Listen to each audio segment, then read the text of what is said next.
Hi, today we are doing our third day of finals review. We're going to focus a lot on quadratics and exponential functions with a little bit of other review mixed in. All right, so starting off with number 1, everything is going to go to the second power. So the 8 goes to the second, the 3 goes, and the 4 goes. So 8 squared is 64. X 3 times 2. 3 times 2 is 6. And then the y is the 4 times 2. So y to the 8th.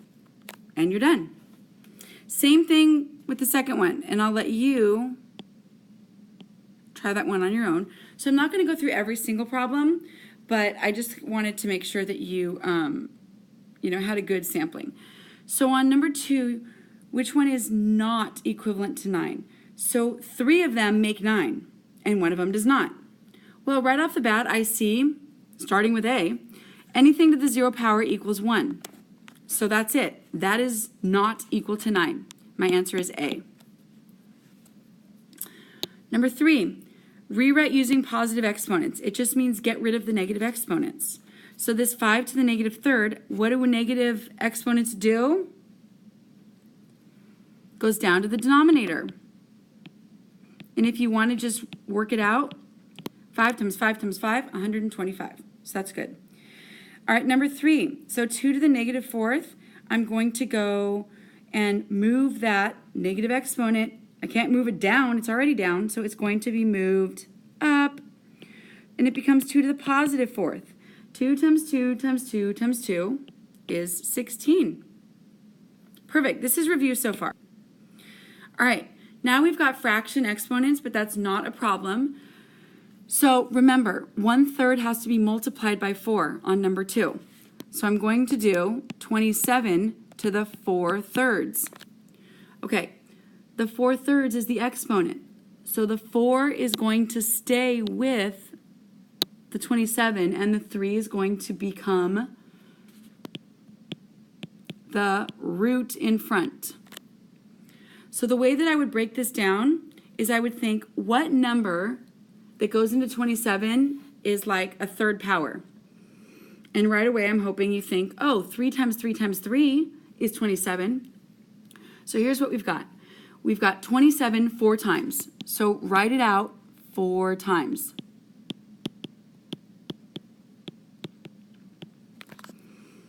Then 27 is 3 to the third. So I'm going to write 3 to the third 4 times.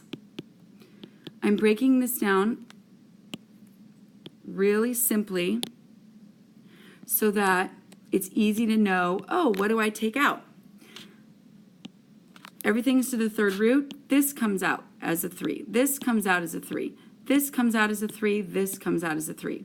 3 times 3 times 3 times 3. So that's going to be 81. So my final answer is 81.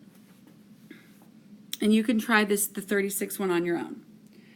So for number 5, what I have to do, I highly recommend, since they're all fractions, you're going to have to add the numerators, the 1/10 plus 4/5. Well, 4/5 becomes, right, 8/10. So now I have x to the 1/10 plus 8/10 over x to the 3/10.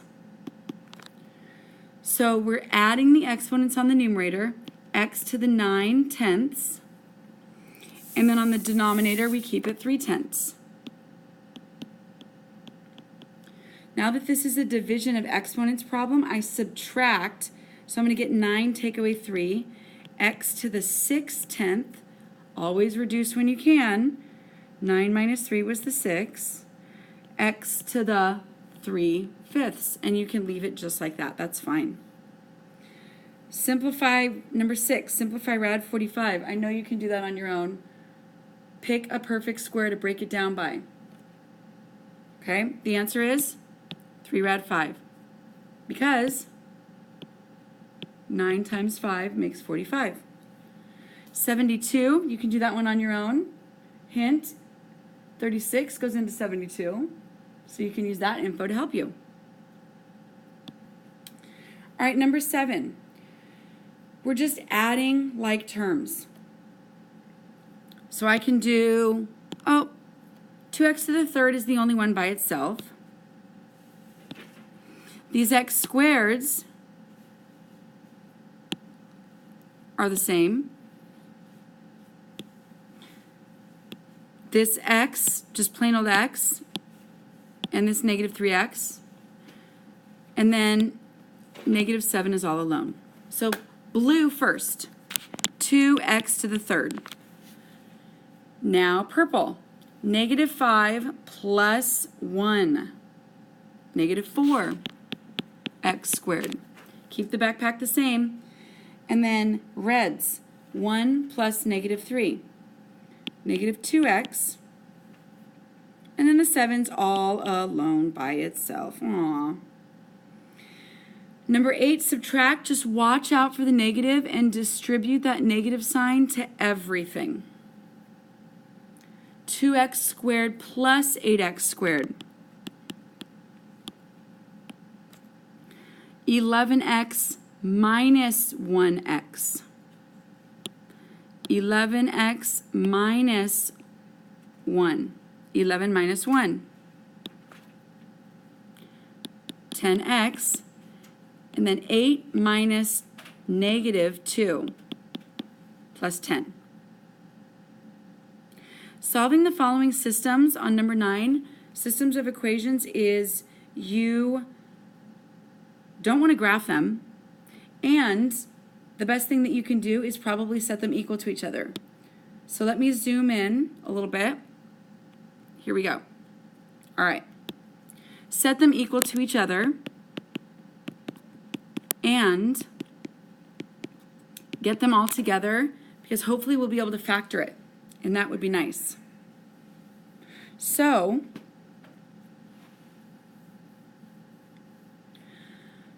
all right, move over the 8x. Add the 3. So I got x squared, and then 5 minus 8, negative 3x. The 3's ended up canceling, equals 0. When you get something like this, I'm going to factor out a common term. They both have what in common? What do they both have? They both have an x. So I'm going to take out an x. X divided by x squared is just an x. The minus sign stays. X divided by negative, or now that the negative's gone, x divided by 3x is just 3. This is equal to 0. So I set both of them equal to 0. X equal to 0, and x equal to x minus 3 equal to 0. My answers are 0 and x equals 3. So when it says solve the following systems, what you have to do is you have to decide where these are going to intersect. Okay? So I need to now plug in 0 for both equations, and I'm going to do the math for you. Plug in 0 for the first equation, plug in 0 for the second equation. When you do that, you get negative 3 as your answer for y. And then you're going to plug in positive 3 for both equations. So plug in positive 3 for this equation, plug in positive 3 for that equation. When you plug in positive 3, you get 21 for the y. So those two ordered pairs is where your straight line and your parabola are going to hit. All right, number 10. So we are factoring it. So you would ideally do this, right? And what you're going to get is, some of these you can do on your own at home.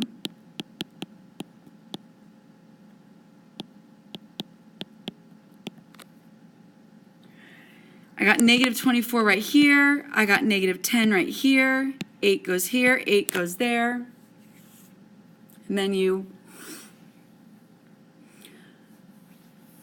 would get a 6 and a 4. So let's move on to number 11. On number 11, when you factor it, just multiply, double distribute. Here's what I get. Cool. All right. On number 12, the swimming pool, length and width. So I'm going to draw my picture. Okay. Length is generally the longest side. So that's x plus 2. And then width is 5x minus 1. So perimeter means adding up all the sides. So go ahead and add up all the sides. Press pause if you need to. When you add up all the sides, you get 12x plus 2. Do not put those numbers together, just leave them separate. And then it says find the area.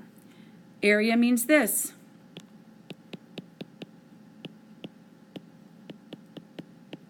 So you're going to double distribute, you're going to multiply. So, when I do that, I'm going to get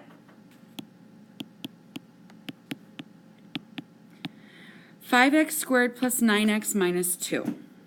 And that is going to be the area of the swimming pool.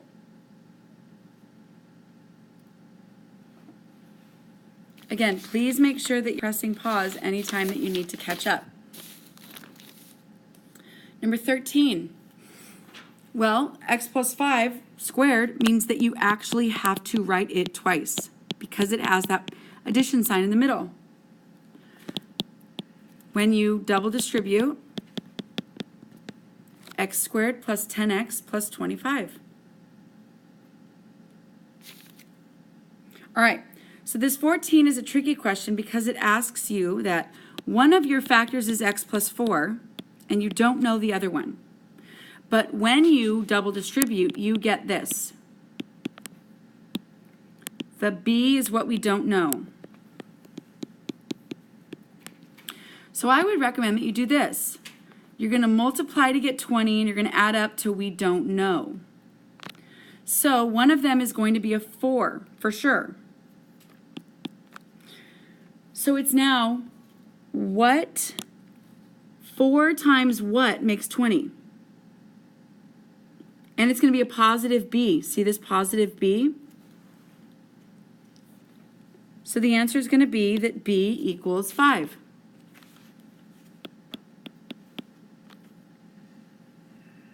Okay? Now, but that doesn't tell me, like it tells me what the factored is, but what is, 4 times 5 equals 20, but what's 4 plus 5? That 9 is what I'm looking for. Okay, the 5 told me, I did say that b equals 5. B is not 5. The other factor is 5. B is 9 because that comes from 4 times 5.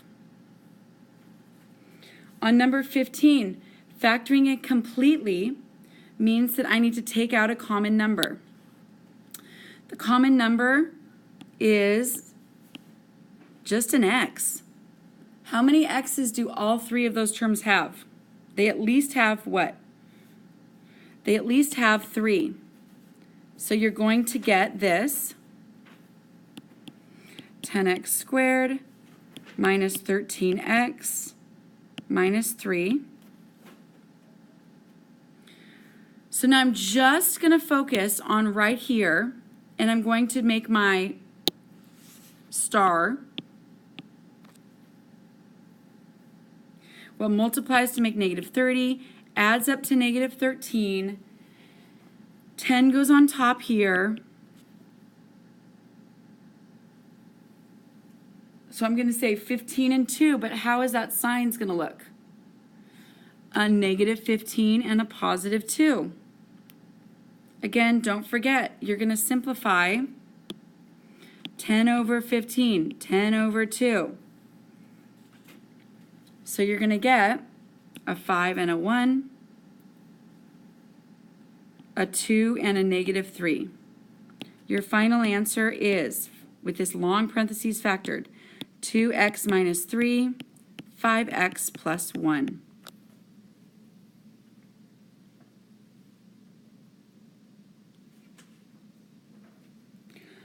Okay, on 16, get it in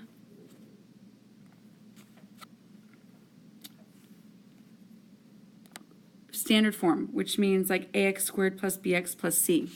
So you're going to subtract 5x, then you're going to subtract 1. This number here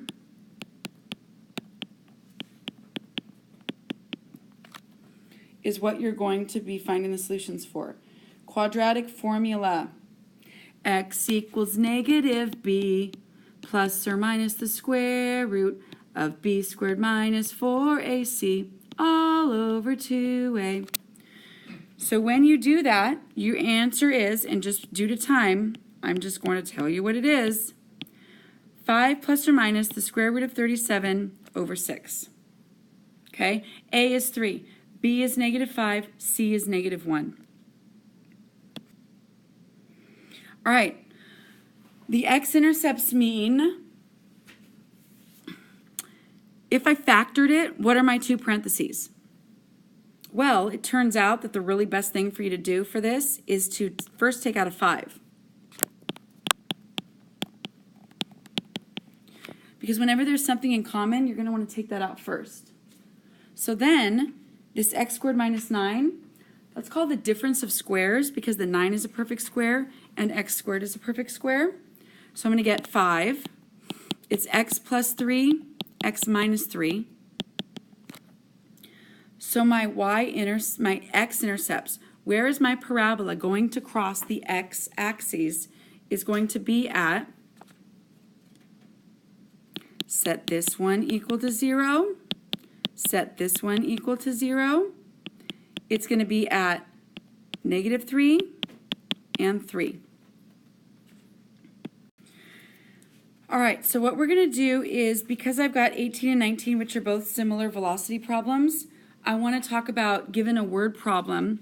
So, for example, on number 19, let's jump to that. Okay, so the V stands for the velocity, and the S stands for the starting height, initial height. So what you're going to do is you're just going to plug in the numbers that you were given in the word problem. So, negative 16 t squared plus, what's the speed of the ball? 12 feet per second. 12t, what's the starting height? Like, where do we want it to rise? So we want it to rise to 60 feet. Write an equation whose solution is the time it takes for a 5-foot boy. The starting height is 5 feet, right? Because he's 5 foot tall, so he's 5 foot off the ground. And we want it to rise to 60 feet. So that means that we want our height to be 60. Like we want to know how long it will take for the ball to get to 60 feet. So 60 is going to be our h, our height that we want, okay? So how you would solve this is first get the 60 over with the 5. Make sure your t's don't look like plus signs. And you can use completing the square, or you can use the quadratic formula to solve this to get your two answers, okay? So A is negative 16, B is 12, C is negative 55. All right? All right, jumping to number 20, just due to time. Sorry about that. Okay. These ones, easy. Kind of looks like they're the same math problem. So anyways, set them both equal to 0. My answers are that x equals 2 and x equals negative 9. On this one, 21, the very best thing for you to do is to square root both sides. Okay? So, square root that, square root that. I want to remind you that the square root of 25 could be positive 5 or it could be negative 5. So I'm going to have two answers. And notice how it says solutions. 3x minus 1 equals the positive 5 version, because squared and square root cancel, remember that? and then 3x minus 1 equals the negative 5 version. And you solve both for x.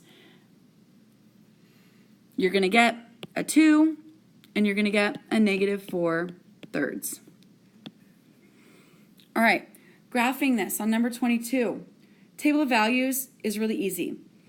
However, I want to point out that this negative 2 right here on a quadratic equation means that the y-intercept is negative 2, which means for sure it's going to hit right here. Okay? And what you can do to know other things like how wide is it, or what are the x-intercepts, or what are the other points, would be to,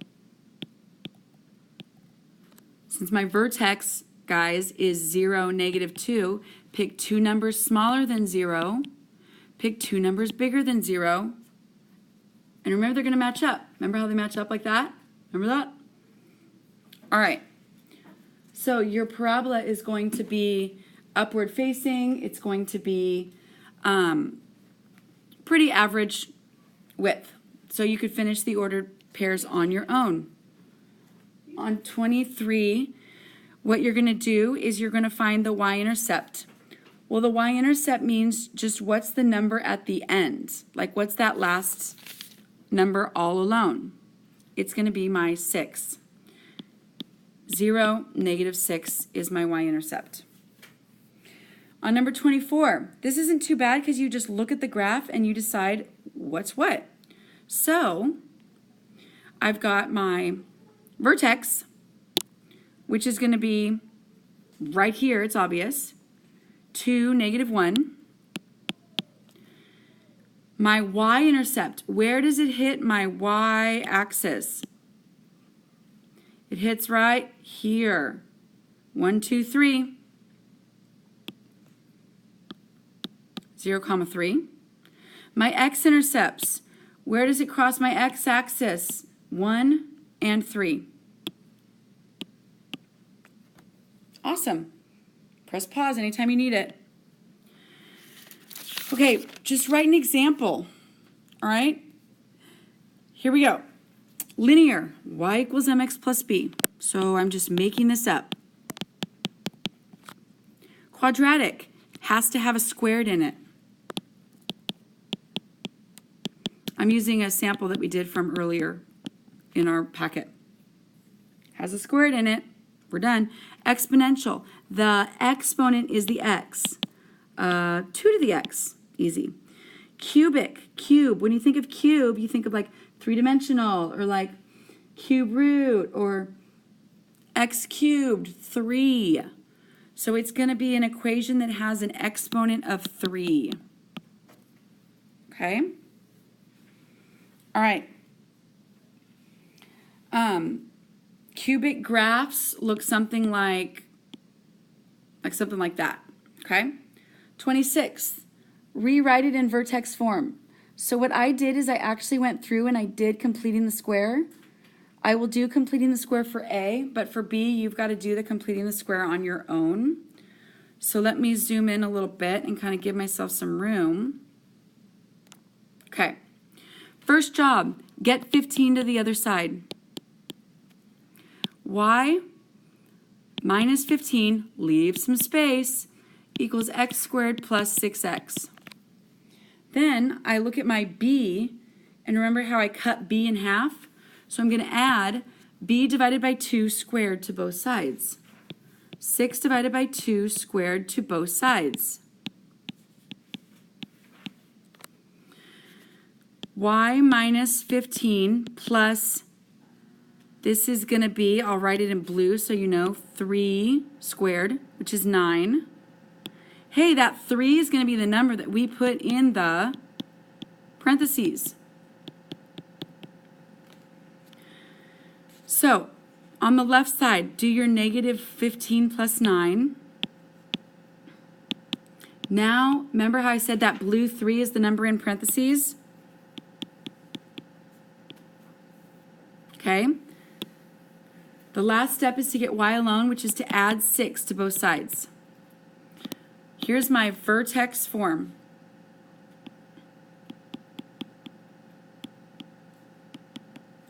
which means my vertex is negative 3, remember the signs are opposite, 6, HK, remember? B, I'll have you do on your own. Axis of symmetry means the x coordinate of the vertex.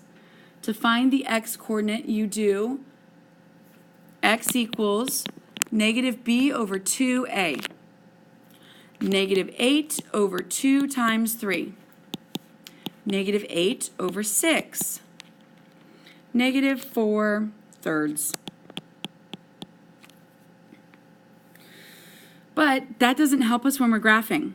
Change it to negative 1 1/3.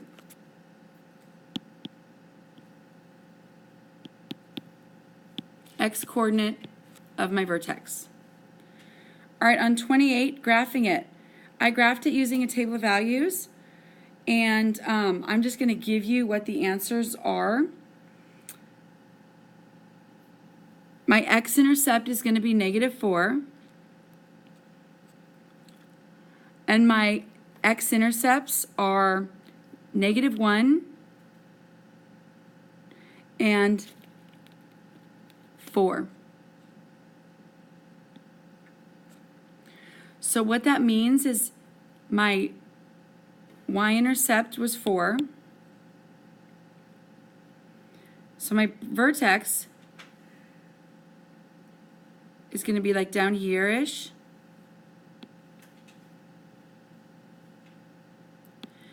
You have to make a table of values. That's really the easiest way. You could find your vertex by doing negative b over 2a, 1.5. So that means that my axis of symmetry, I'll draw it with a blue line, is like here. Okay? It's my axis of symmetry. But my x-intercepts hit at negative 1 and positive 4. And it's a minimum because this bottoms out. There is a bottom to my graph. It has a minimum point. Minimum. Okay? All right, 29. How many roots? How many times does it touch the x-axis? This is where we talk about the discriminant. Well, this hits twice. It has 2 roots. This hits once. It has 1 root. This hits once. It has 1 root. This hits twice. It has 2 roots. For E and F, you do b squared minus 4ac. That's your discriminant. So, 4 squared minus 4 times a times c. 16 minus 16 equals 0. When it equals 0, you get 1 root. This one, b squared minus 4ac equals negative 16. So that's going to be a negative number, which is 0 roots. Never touches the x-axis. If it never touches the x-axis, it means that it's like up here or something like that. That would be like kind of what it would look like. And then this one ends up being b squared minus 4ac, 41. And so that means that it's going to have 2 real roots because it's a positive number.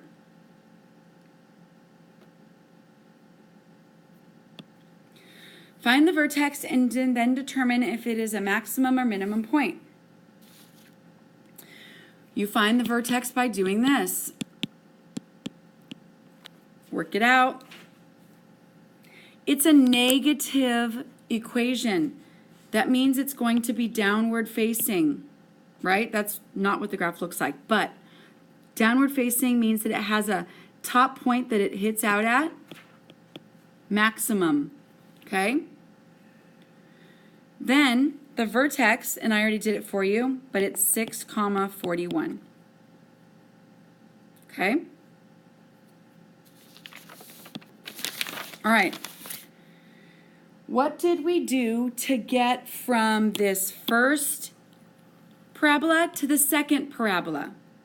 We moved 1 to the left and 3 down. This vertex went from here to here. 1 to the left, 3 down, which means that in vertex form, my equation is going to look like this. 1 to the left means plus 1. 3 down means negative 3. All right, on number 32, you just look at the graph and then make your decision. Here's the answers. It is a minimum because it bottoms out. The domain is always all real numbers. And then since the graph goes above negative 4, y is greater than or equal to negative 4. Completing the square on number 33. I did it out. I need you to practice. This is what you would end up getting.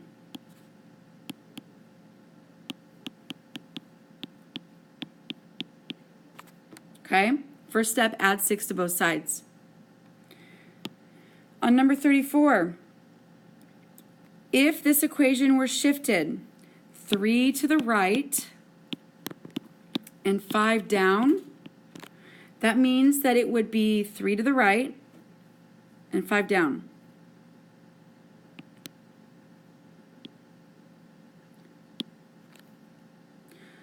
The equation would be, in vertex form is always the easiest, guys. 3 to the right means negative 3 because it's in parentheses, it's the opposite sign, but 5 down means negative 5. Okay. I did this equation for you, and since the vertex is negative 2, 1, I wrote it like this. There's a negative sign in front because it's downward facing. X plus 2 plus 1. Make sure you put the squared after the parentheses. On 36, let me just give you the answers. 2, 4, 1, and 3. Okay? You'd have to make a table of values to do them. That is your best bet. 37. Give a real-life example of exponential growth and exponential decay. Growth, something that grows at a fast pace, where the numbers duplicate in large numbers. Exponential growth, interest growing at the bank. Population growth.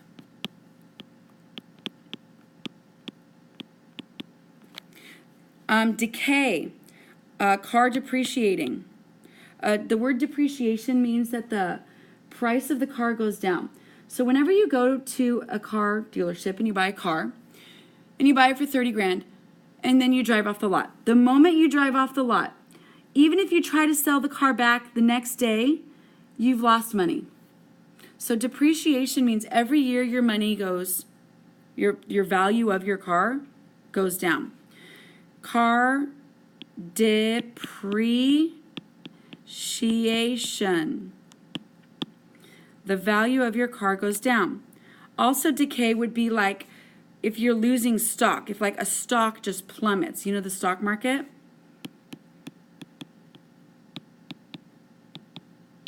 Losing money in stocks. Depreciation. Okay? 38.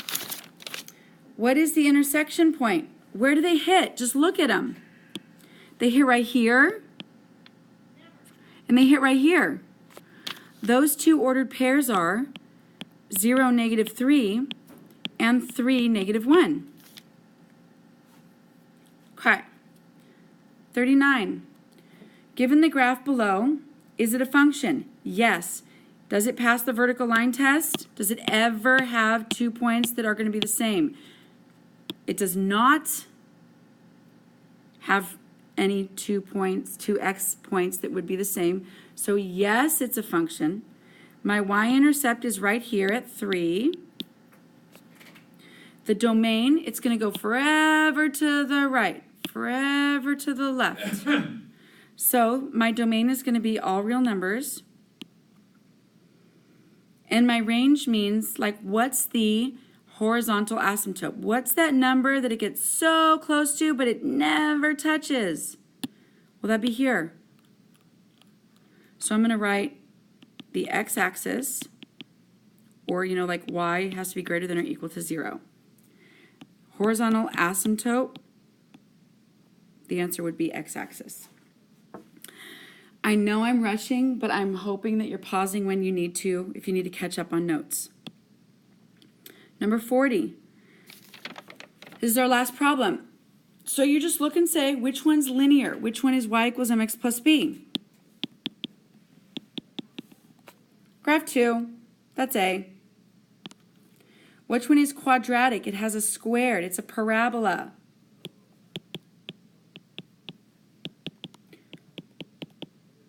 That's graph number 3. Which graph has the exponent as a variable? That's graph 1. Okay? Awesome. Good job. And I will, see you next time for studying.